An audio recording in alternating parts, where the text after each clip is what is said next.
যেমন যেমন এনরোলমেন্ট হয়ে যাবে, ভেরিফিকেশন হয়ে যাবে, তারা অটোমেটিক কোর্সে লক্ষ্মীর ভান্ডার থেকে অন্নপূর্ণা যোজনায় চলে যাবেন এবং লক্ষ্মীর ভান্ডার তাদের অফ হয়ে যাবে। যতক্ষণ না এনরোলমেন্টের প্রক্রিয়া কমপ্লিট হচ্ছে ততক্ষণ লক্ষ্মীর ভান্ডারের যে সুবিধা তারা পাচ্ছেন সেই সুবিধা থেকে তারা বঞ্চিত হবেন না। মানবিক সরকারের এটাই প্রতিশ্রুতি। তাই একদিনে সবাইকে ফর্ম ফিল আপ করতে হবে, লাইনে দাঁড়াতে হবে, হুড়োহুড়ি করতে হবে, সব কাজ ফেলে আজকেই না করলে কালকে বঞ্চিত হবো, এটা নয়। এটা একটা পার্মানেন্ট আপনাদেরকে বেনিফিট সরকার দিচ্ছে তার নিজস্ব কোষাগারের অর্থ। তাই আপনাদেরও সহযোগিতা এবং ধৈর্য এবং পুরো প্রক্রিয়ায় এই ব্যবস্থার সঙ্গে আপনারা করবেন। আমরা আপাতত 1 জুন থেকে, কাল থেকেই শুরু হচ্ছে, কিন্তু 1 জুন থেকে 90 দিন এই প্রক্রিয়াটা চালাবো। কিভাবে হবে? অনলাইনে হবে, অফলাইনেও হবে। বিডিওরা এবং পৌরসভা থেকে তারা করবেন। বড় পৌরসভা কর্পোরেশনের ক্ষেত্রে ওয়ার্ড ভিত্তিক, বড় ভিত্তিক হবে। এবং আমাদের পঞ্চায়েতের সঙ্গে যুক্ত আধিকারিকরা, সুপারভাইজার বা অন্যরা বাড়ি বাড়ি গিয়েও একটা 30 দিনের ড্রাইভ দেবেন। যারা অনলাইন বা অফলাইনে ফিল আপ করতে পারবেন না তারা বাড়ি বাড়ি গিয়েও করবেন। মূলত আপনাদের একটা উদাহরণ দিই আমি। এই মুহূর্তে লক্ষ্মীর ভান্ডার পাচ্ছেন রাকিবুল শেখ, তার পিতার নাম মনসুর শেখ, তার বাড়ি হচ্ছে শিয়ালমারা, পোস্ট হচ্ছে বহরমপুরের রাদারঘাট। তিনি রাদারঘাট 1 নম্বর জিপি, তার এপিক নাম্বার হচ্ছে SAF 1242254। অর্থাৎ যে কর্মসূচি মহিলাদের জন্য, সেই কর্মসূচিতেও ভেজাল এবং বেনজল ভেরিফিকেশন না থাকার ফলে ঢুকে বসে আছে।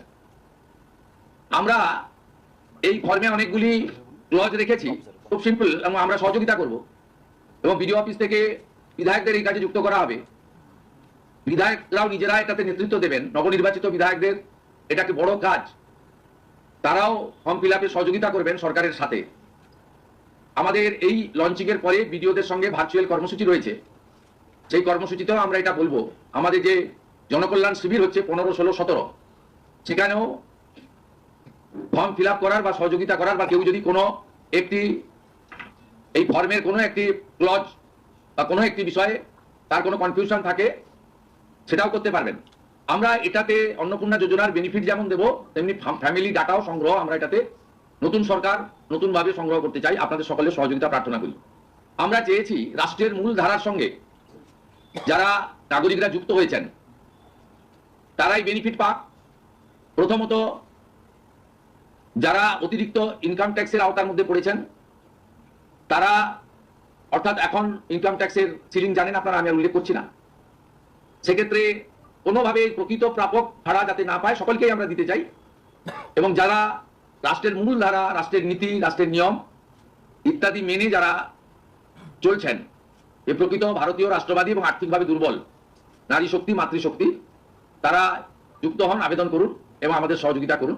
আমরা এই ফর্ম খানিক পরে ওয়েবসাইটে দিয়ে দেব। আমাদের মাননীয় মন্ত্রী অগ্নিমিত্রা পাল মহোদয় এবং মাননীয় মুখ্য সচিব মনোজ আগরওয়াল মহোদয় পুরো ব্যবস্থাটাকে, প্রক্রিয়াটাকে সুন্দরভাবে পরিচালনার কাজ করবেন। একদিকে প্রশাসন, একদিকে জনপ্রতিনিধি। এবং এই কর্মসূচি, এই ফর্ম লঞ্চিংটা আমরা করলাম। আর আগামী সোমবার থেকেই আমাদের সরকারি বাসে মহিলাদের ফ্রি কর্মসূচি চালু হচ্ছে।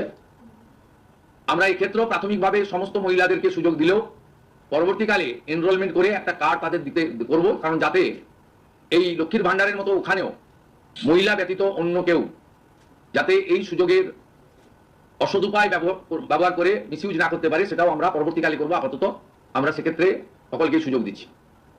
এবং অন্নপূর্ণা যোজনা যা আমাদের ম্যানিফেস্টো সংকল্পপত্র ছিল, আমরা এটা লঞ্চিং করে দিলাম। ফর্ম ফিল আপে সহযোগিতা করুন এবং এই সুযোগ গ্রহণ করুন। প্রতি সপ্তাহে আমাদের মাননীয় মন্ত্রী অগ্নিমিত্রা পাল প্রেস ব্রিফিং করে প্রতি সপ্তাহে কতজন এনরোলমেন্ট হলো সেটা সাংবাদিক বন্ধুদেরকে জানিয়ে দেবেন। 3 তারিখে আমি এবং আমার অন্যান্য ক্যাবিনেট কলিগরা থেকে আমরা ট্রান্সফারের কাজ শুরু করব। তারপরে ঠিক 7 দিন অন্তর অন্তর মাননীয় মন্ত্রী তিনি প্রেস ব্রিফিং করে জানিয়ে দিবেন যে এত লক্ষ ভেরিফিকেশন হলো এবং তারা লক্ষ্মীর ভান্ডার থেকে বেরিয়ে অন্নপূর্ণা যোজনায় চলে গেল। আমার বিশ্বাস যাদের জন্য বা যাদের উদ্দেশ্যে এই কর্মসূচি, তারা এই কর্মসূচিতে উপকৃত হবেন এবং আমরা আমাদের দেওয়া কথা রাখতে পারবো। ওই প্রক্রিয়াটা সম্পূর্ণ করার জন্য যে লক্ষ্যমাত্রা সময় আমরা দিয়েছি, হয়তো তার আগেই 1 মাসের মধ্যেই কমপ্লিট হয়ে যাবে। যেদিন কমপ্লিট হয়ে যাবে তারপরেই আমরা আপনাদের সামনে তথ্য ডাটা নিয়ে আসবো এবং স্বচ্ছতার সঙ্গে আমাদের রাজ্য সরকারের ওয়েবসাইটেও আমরা সেটা তুলে দেবো। আপনাদের সকলকে ধন্যবাদ জানিয়ে এইটা ফর্ম, এটা বিস্তারিত ওয়েবসাইটে দেওয়া থাকবে এবং বাংলাতেও থাকবে, ইংরেজিতেও থাকবে।